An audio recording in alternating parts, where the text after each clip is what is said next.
How to see your Apple ID password on iPhone. Hello everyone, I am Bishaka and welcome to our channel. Now let's get right into the tutorial. First things first, go ahead and open the Passwords application on your iPhone. Passwords is an inbuilt application provided by Apple to save all your passwords.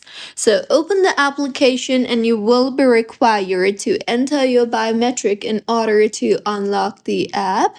Now, tap on the search bar and search for Apple, and here you will see your Apple ID option too.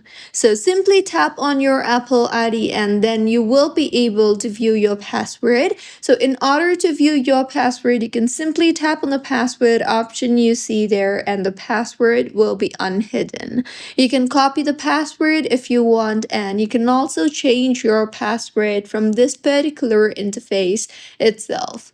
So this was about how you can view your Apple ID password on iPhone. If you find this tutorial helpful, please like the video and do comment if you have any queries.